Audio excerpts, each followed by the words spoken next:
Selamat pagi semuanya. Sebelum saya masuk ke materi, mungkin ada pesan ya dari pengajar sebelumnya. Coba cross check. Sama nggak? Yang di checklist itu yang sudah presentasi. Oh, kelompok satu enggak? Siap-siap enggak? Tongkat juga. Siapa? Ada kan orang? Benar ya? Oke, benar ya? Belum ya? Udah? Ya. Kalau yang belum di checklist sudah bilang kayak tadi kelompok 1.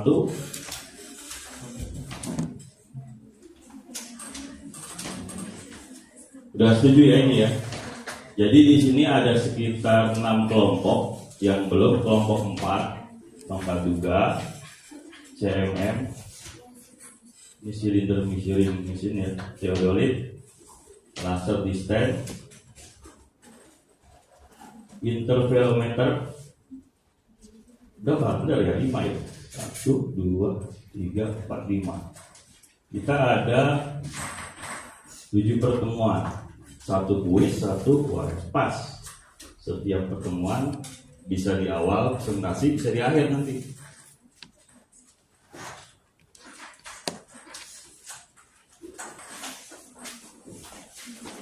Selamat juga siap.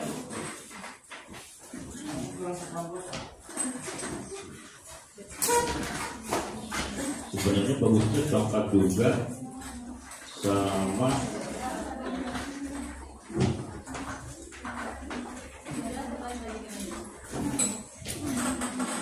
CMM. Siapa CMM?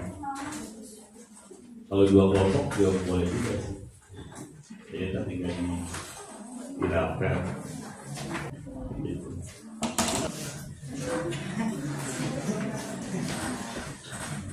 Terus dia mau berangkat siapa?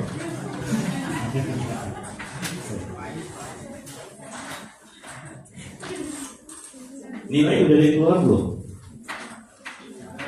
Mulai UTS? Bagus dari mana? Bohong itu dong, bohong.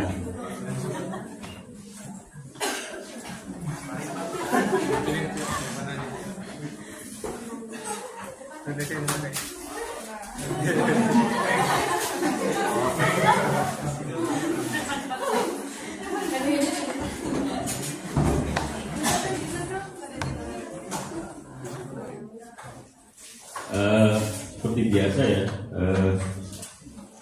di metrologi itu ya, ini dari sekian alat ukur nih yang kalian presentasikan. Berarti kalian kuncinya harus tahu teknik pengukuran dimensi kan.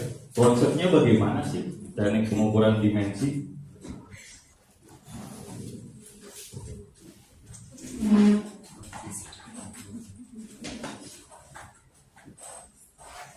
Ada yang mau acung tangan?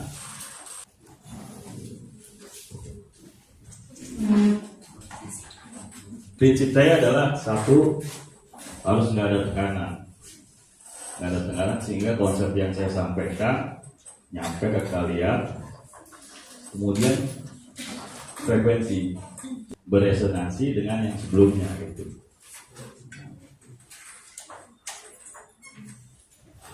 Kalau teknik kan teknik pengukuran, berarti kan cara ya. Besar aja juga teknik. Gimana merangkum satu cara mengukur dimensi dengan konstruksi beda-beda ini. Kalau udah melihat alat sudah langsung bicaranya adalah kalau udah menentukan teknik atau cara, coba aja lihat di ST. Yang pertama pasti ada syarat teknis, dia bicaranya konstruksinya. Ini konstruksinya beda-beda. Dari yang beda-beda ini sebenarnya bisa untuk meresumekan dari yang konstruksi yang berbeda-beda ini konsep teknik cara mengukur dimensi besar musik itu sebenarnya yang penting A, B, C. Dua coba dapatnya. Coba.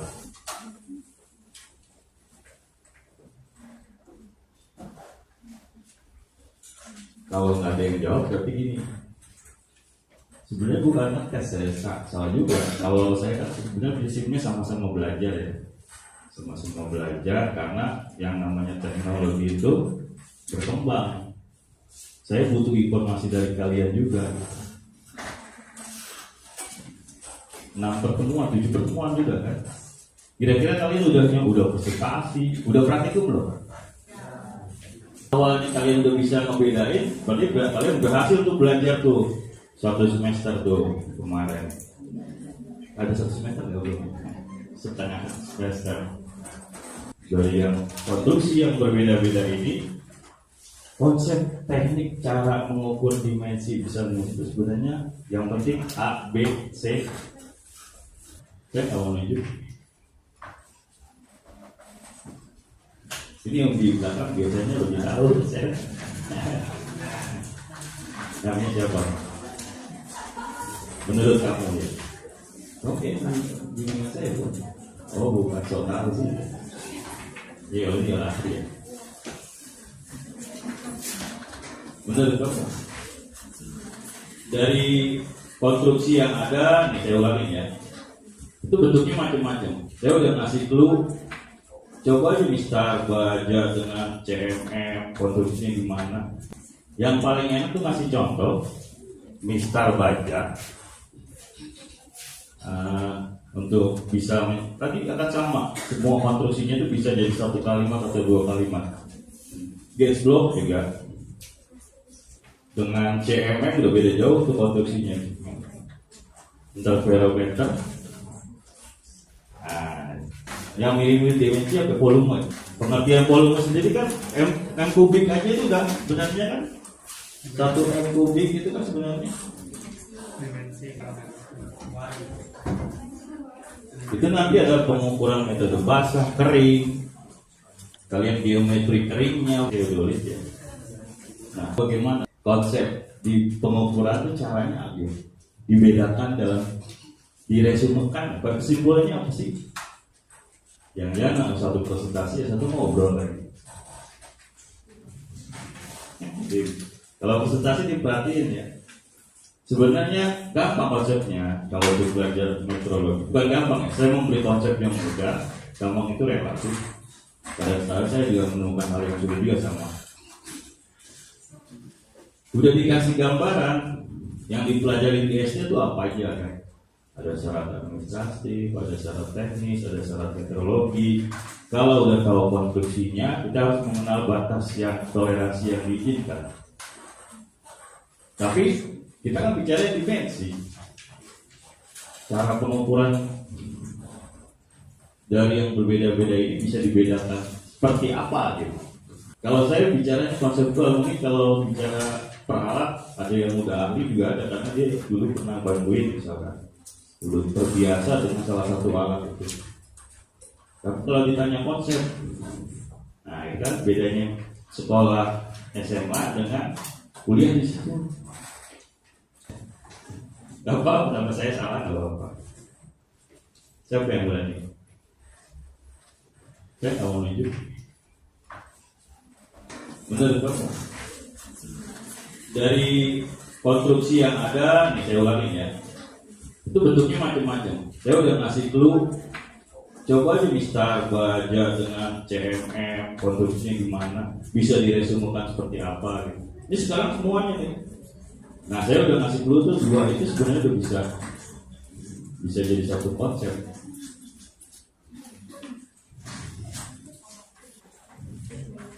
Begini ya. Nilai udah keluar belum? UTS? UTS itu udah dimensi berapa? Ada yang dapat ada.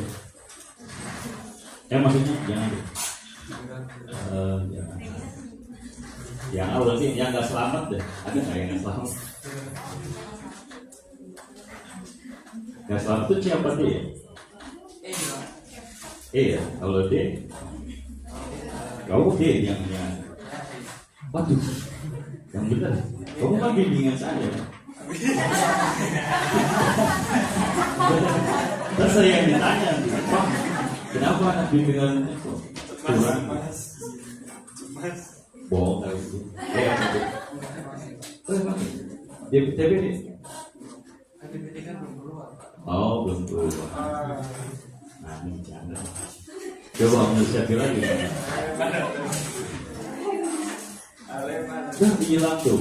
Kok hilang kan?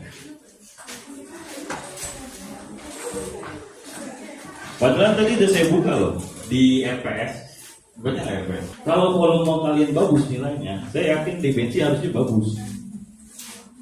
Karena volume itu dasarnya panjang. Pengertian standar volume panjang.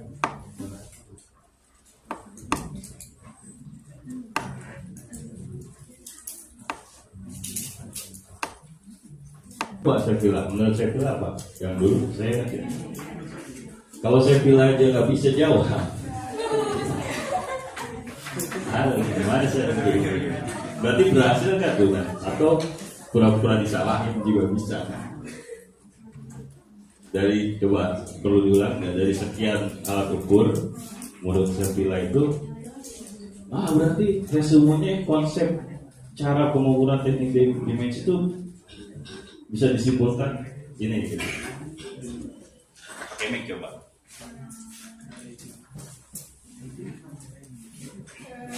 Kenapa ya? Silakan kalau apa saya mulai dari ini. Ada yang bisa bantu saya? Ini udah trouble. Oh ya.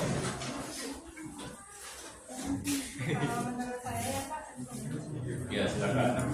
Kalau itu kan konstruksi dari alat koordinasi kan seperti yang kita ketahui itu banyak itunya ya, banyak jenis-jenisnya itu, mulai dari prinsip kerjanya yang berbeda. Tapi mungkin untuk resumenya tuh dari kesamaan dari setiap alat ukur itu memiliki apa ya? Maksudnya kan memiliki besaran pengukuran yang sama ya, yang nantinya dia tuh dapat mengukur panjang, lebar ataupun luas dari suatu hal yang kita ukur gitu. Jadi dari konstruksinya. Atau saya stop dulu ya. Saya kasih clue lagi nih. Resumenya itu dari kesamaan, dari perbedaan. Silakan nih. Nanti ada yang mau nambahkan silakan ya. Dari sekian alat ukur yang ada, tuh ada depth, parameter, saya tambahin mistar baja. Kalian bisa status. Konsepnya gini lah kalau teknik pengukuran dimensi gitu misalkan. Samaannya tadi misalnya diukur. Apalagi perbedaannya mungkin bisa jadi dari prinsip kerjanya atau metode cara si alat ukurnya itu Pak. Jadi kan kalau misalnya pengukuran itu ada yang pengukuran langsung, sudah melihat tuh metode. Ada yang langsung sama tidak langsung kan. Kalau yang pengukuran langsung itu catat nih, langsung tidak langsung. Coba tadi jangan saya bilang, nggak tahu nih yang lain paham tak? Jadi konsep teknik cara pengukuran dimensi, pengukuran langsung dan tidak langsung. Ada lagi? Itu perbedaannya. Sekarang berarti masuk ke, kalau sudah bisa membedakan, jangan-jangan cuma sekedar kalau ujiannya ada dua, bisa pengukuran langsung dan tidak langsung. Bisa, gitu kan? Tapi nggak ngerti perbedaan pengukuran apa tadi? Tidak langsung dan langsung. Langsung itu berarti hasil dari pengukurannya dari alat ukurnya ditentukan. Tapi kalau pengukuran besar secara langsung itu hasil pengukurannya itu ada prosesnya gitu. Maksudnya ada satu itu kayak kalau ada yang proses, namanya silakan. ya mengukurkan itu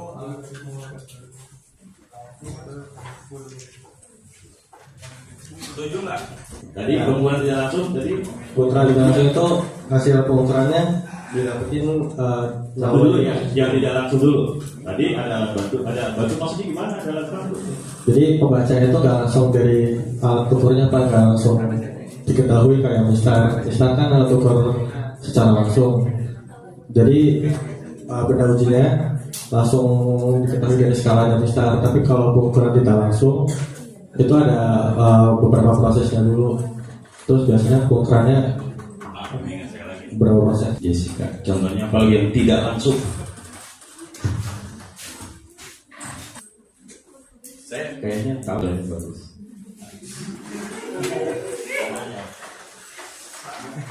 Kalau alat ukur tidak langsung itu contohnya Ukurannya tidak langsung dengan cara ukuran tidak langsung contohnya itu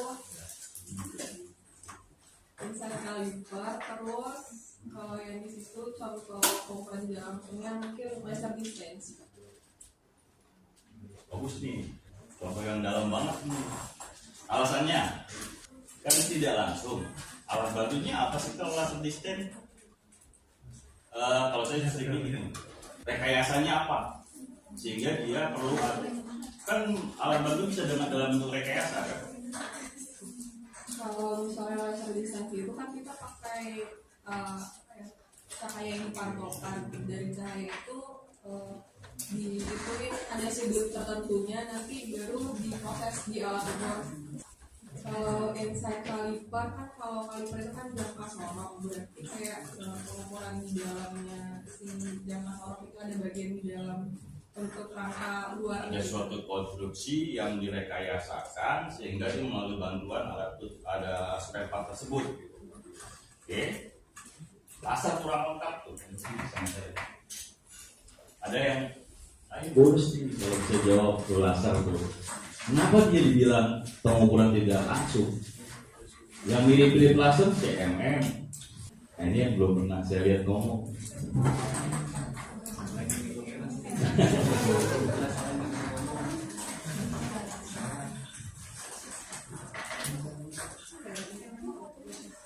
Atau ini ya, buat kamu. Kenapa laser itu pengukuran tidak langsung?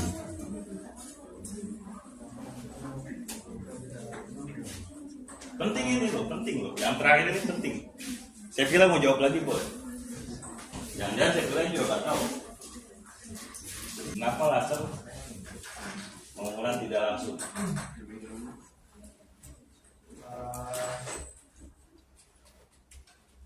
Ada ya Pak? Ayo coba. Mic-nya mana? Kamu mau jadi jawab kamu dulu kalau kamu. Menurut kamu? Kenapa dia bisa? Di satu pengukuran tidak langsung soalnya hasilnya itu membutuhkan perhitungan untuk mengambil dulu. Mendekati itu, mendekati. Masih umum. Masih umum. Itu siapa? Yang itu kalian.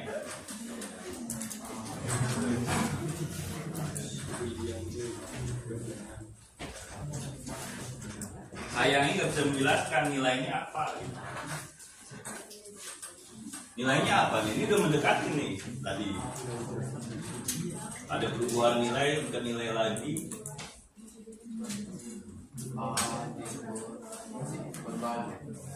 Bukan tidak langsung karena si pantulan dari lasernya setelah terkena benda itu nanti kan diterima tadi oleh si device-nya itu, terus dihitung waktu pantulannya berapa, nanti didapatkan jalan.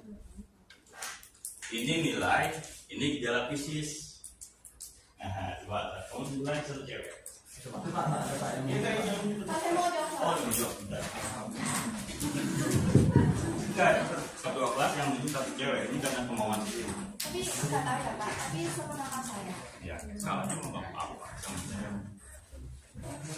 Jadi kan kalau laser distance itu kan cara kerjanya kan dia pakai lensa kan Pak, pakai laser, pakai laser. Jadi si lasernya itu, jadi si laser distance-nya itu nanti dia memantulkan si cahaya lasernya itu mengenai benda yang akan diukur. Misalkan kayak ini, misal laser distance-nya nih nanti ditaruh di sini.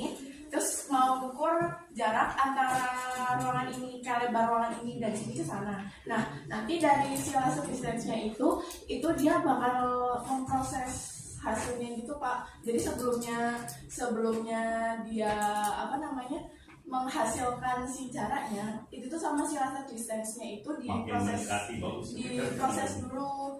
Jadi makanya Jalan bisnis prosesnya seperti apa?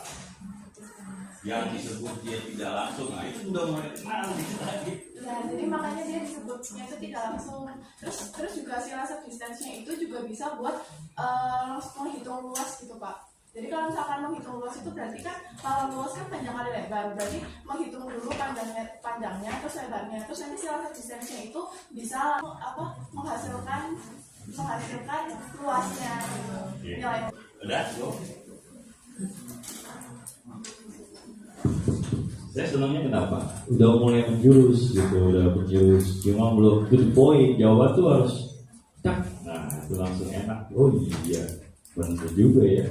Itu. Gejala fisiknya tadi Arya. Proses itu udah mendekati. Satu lagi yang tadi saya bilang, tunjuk perempuan. Tuh kata.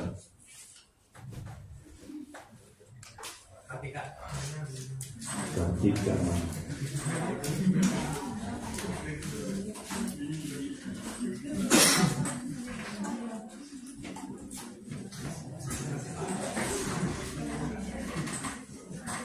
kenapa laser itu termasuk alat ukur tidak langsung? Jadi pertama tuh dia kan mengukur besaran fisis. Jadi besaran fisisnya dari jarak objek yang mau kita ukur. Jadi dari jarak tersebut kemudian diolah kemudian nantinya bakal diubah menjadi besaran dimensi seperti panjang ataupun ukuran sudut seperti itu. Terus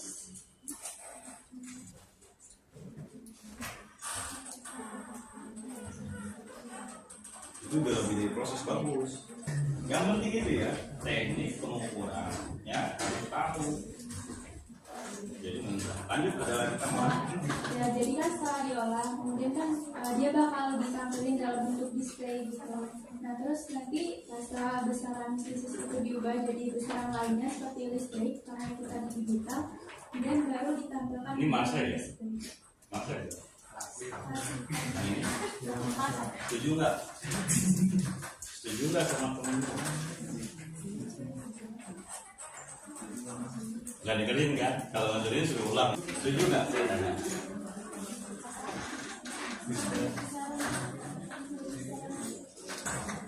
Alasannya kalau setuju?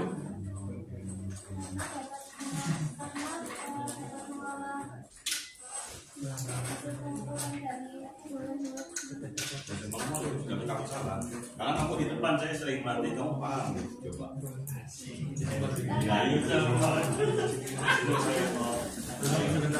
kamu bisa jawab. Dua orang satu setuju nggak ya? Ini setuju.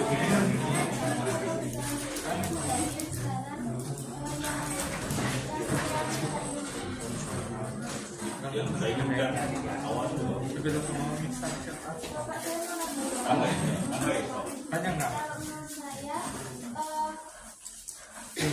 Gak apa-apa diskusi, gak apa-apa. Kamu yang tadi yang mau saya tanya diskusi gak apa-apa. Sudah sampai sini tuh tadi. Lanjut. Menurut saya laser distance itu kan memancarkan sinar laser ke sebuah target. Nah nanti pantulan sinar dari permukaan target akan ditangkap oleh tempat itu. Nah terus ditangkap terus dihitung jaraknya berdasarkan kecepatan sinar dan waktu perjalanan sinar target tersebut. Nah kemudian di dalam Ini mirip sama sebelah di jawabannya. Tapi ada yang harus beda dengan yang beda dengan ini, atau menambahkan yang ini bagus tuh. Tadi awalnya udah menambahkan. Ayo kira-kira apa tadi yang menambahkan tadi udah lumayan mendekati. Siapa namanya?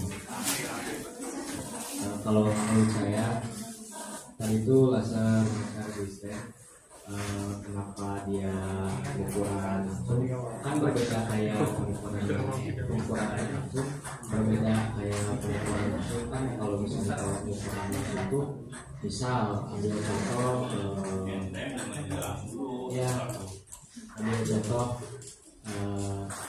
langsung ada nih, langsung ada pengukurannya di situ, kayak ada skalanya. Nah kalau laser distance kan dia ya pakai laser tuh, terus nanti kan pengukurannya tuh berhenti sampai lasernya tuh kena sama benda yang mau diukur jaraknya.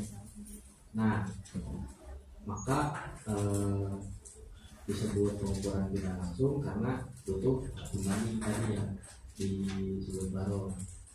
Nah alat pembandingnya itu bisa berupa kayak alat standarnya gitu, jadi kita tuh tahu gitu jarak dari sini akan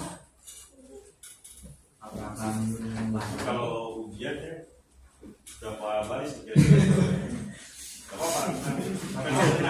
Nah, jadi kita tuh tahu dulu gitu pastinya tuh dari sini itu berapa, jadi dibanding itu antara penjelasannya sama alat bantu tadi. Nah, jadi tambah lagi nih saya analisa nih. Ternyata ya, sepertinya saya ini kan salah satu bentuk kreasi dari dosen ya. Saya coba satu-satu saya sampai kalian menemukan satu teknik pengukuran dimensi. Kalau kalian dengerin yang tadi ngomong tuh, kamu jadiin satu aja semua. Satu, wah itu udah saya kasih hak itu. Benar. Kalau yang kamu jawab itu sama dengan mirip-mirip proses gejalanya dia konstruksi mengukurnya udah masuk ke proses ini. Masa udah bilang besaran listrik kan, saya bilang kemarin belajar sensor kan? Ada alat bantu namanya transducer, berubah besaran pieces itu bagus tuh. Tadi ada yang bilang dari besaran pieces ya dia nggak langsung, ada satu teknik gimana merubah. Kalau yang langsung beda, coba aja misal baca dulu satuannya sama. Sebenarnya ini kalau kalian bisa jawab, saya udah dosen aja gitu kan. Karena semua yang alat itu mereknya beda-beda. Kamu bisa dengan merek A, belum merek B bisa. Tapi harus tahu konsep. Mungkin orang yang sering menggunakan salah satu dari alat yang disebutkan tadi, teodolit dan lain sebagainya tuh. Yang penting kan konsep. Media seperti ini kita tahu ada konsep. Ya kalau mahasiswa itu gak usah disuruh ya. Wah jadi minat, saya pengen tahu alat ini, saya pengen baca ini, saya mau buat alat ini, saya mau jadi tugas akhir ini. Teman saya buat, kalau mahasiswa yang udah sering akar gitu kan, konsultasi saya anggap teman gitu kan, saya anggap dibayar dari apa? Tempat juga, dia buat tempat juga yang digital. Nah itu juga gak gampang ya. Niat aja kalau saya lihat niat, ya. Nah, kalau kalian ditempatkan di kalibrasi ya kayak di lab saya juga tuh. Wah itu yang mereknya, yang modelnya, yang konstruksinya segala macam. Saya baru belajar saat harus kalibrasi. Suruh ke Sulawesi. Kalau nggak tahu maksud dasarnya, nyerah. Aduh, caranya gimana aja tuh. Ini termasuk konstruksinya yang bagaimana gitu. Nah itu ya, kenapa saya harus tahu jurusan kalian apa? Metrologi dan instrumentasi. Instrumentasi itu akan untuk memudahkan orang melakukan suatu pengukuran dengan konsep transducer tadi. Berarti harus tahu bagaimana, apalagi nanti dikontrol, nah nanti ada instrumentasi industri. Konsepnya dulu. Ada yang bukan tidak langsung yang nggak harus instrumen dalam bentuk listrik. Alat bantu spare partnya mekanik lagi dia sebagai alat bantu, insert tambahin spare part alat tersebut. Yang panjang masuk ke dalam, tahu kedalaman daripada lubang atau lubang mur, lubang mesin. Oke. Terus yang penting kedua ya, panjang itu kan besaran turunnya nanti ke volume. Ada yang pengukuran basah, ada pengukuran kering. Anggaplah tangki ukur, volume tangki ukur itu volume dalam keadaan kering, akan beda lagi cara pengukurannya dengan ya basah. Tuh. Dia kan karena basah itu gejala fisiknya itu adalah ada hidrostatisnya ya. Ada hidrostatis, makanya di produk metode tertentu. Nanti kan disampaikan tucit ya, soal tucit ya masa. Nah, saya menyampaikan itu ada konsep-konsep penting itu yang umum ya, yang tadi saya sampaikan yang umum. Nanti ada yang lebih khusus lagi masuk ke ada alat yang dibuat gabungan dari berbagai metode.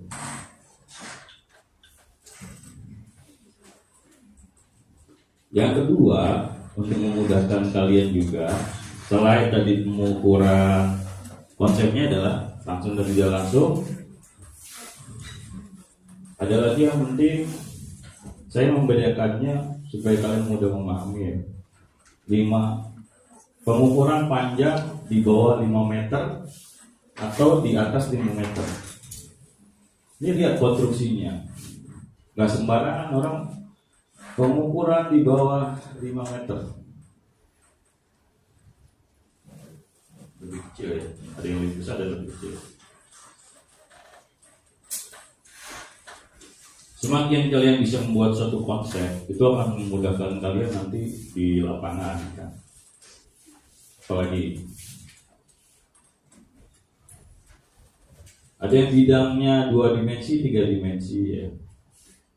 Saya belum masuk ke semuanya. Yang diukur apa sih bedanya 3 dimensi? Enggak cuma panjang, pengen sudut juga masyarakat. Dimensi itu udah 3 dimensi itu udah masuk sudut kan. Yang paling utama yang 5 di bawah 5 meter pengukuran meter kayu ya. Meter kayu udah paling 1 meter ya. Dia dibandingkan dengan apa?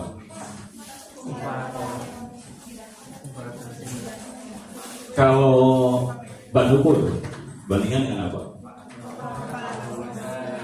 Hah? Berapa? Komparator? Bedakan pembandingnya. Konstruksinya itu ketika 20 meter akan lebih rumit. Makanya dia butuh dial gate dan lain sebagainya. Dia butuh beban supaya tegang dan lain sebagainya itu kan. Itu bisa kita bedakan dari panjang. Dia nggak mungkin, dia akan memuai nih 20 meter komparatornya kalau nggak kayak kereta api itu kan pasti kan ada di potong-potongnya. Itu butuh teknik juga. Kenapa perlu disampaikan? Kalian kan ibaratnya harus sering-sering buat alat ukur kan. Kok 5 meter harus begini konstruksinya, kok 20 meter harus begini. Perbedaannya jelas. Nanti ada yang geometri tadi, tangki ukur itu udah bentuknya geometri 3 dimensi. Nanti tekniknya ada yang dari atas jari-jarinya diukur. Kemudian kalau geometri itu dia nggak kayak misal jari-jarinya aja enggak, jadi dia satu bidang itu nanti dibagi-bagi itu. Kalau di pengok atau misalnya terbuat dari itu kan pengaruh nih, panjangnya kan beda. Nah ini ada tekniknya juga nanti. Di lingkaran itu juga nanti ada tekniknya, nanti diajarin. Kalau ini kan tambahannya, tucit, dom itu tambahan. Karena itu di penerak yang persyaratan S1. Nah, jadi kalian dikasih juga supaya bisa bantuin nanti ketika di lapangan. Nah, selain teknik cara pengukuran, kalian juga harus tahu nih teknik pengawasan. Bagaimana teknik pengawasan yang ada di kita? Untuk dimensi itu. Saya tanya sekarang, sertifikat verifikasi dengan sertifikat kalibrasi sama? Ini konsepnya udah ke pengawasan ya, SCK-nya. Saya kira di luar negeri ada sertifikat kalibrasi, ada sertifikat verifikasi, ada? Verifikasi ada, bentuknya sama. Tapi kalau verifikasi itu dikeluarkannya kan metode gagal ya sertifikasi itu untuk UTTP dikeluarkannya oleh Nah, kalau ini kan dari administratif ya. Makanya kita perlu tahu filosofinya itu, kita itu jadi suatu ST aja kan sebenarnya dia mengadopsi dari standar tertentu. Kita mengadopsinya udah benar apa belum? Makanya saya mau tanya gitu kan. Ketika saya tanya sama nggak sertifikat sekaligus dengan verifikasi? Apa cuma beda yang mengeluarkan? Ketika yang di UML ke SNU itu namanya sertifikat verifikasi. Itu ide adopsi dari kita sendiri terobosan. Ketika di SNSU alatnya mau menguji yang di UML, dia harus ke tingkat yang oke, kita ikut cara mereka ya. Dia harus diverifikasi ke misalnya KIM-LIPI. Tapi saya nggak setuju verifikasi dia. Kecuali KIM-LIPI nggak punya alat lagi. KIM-LIPI nggak punya lagi ya namanya kemampuannya di LIPI apa yang sama, verifikasi. Oke, setuju. Yang mengeluarkan beda. Benar nggak saya bilang? Yang mengeluarkan beda. Isinya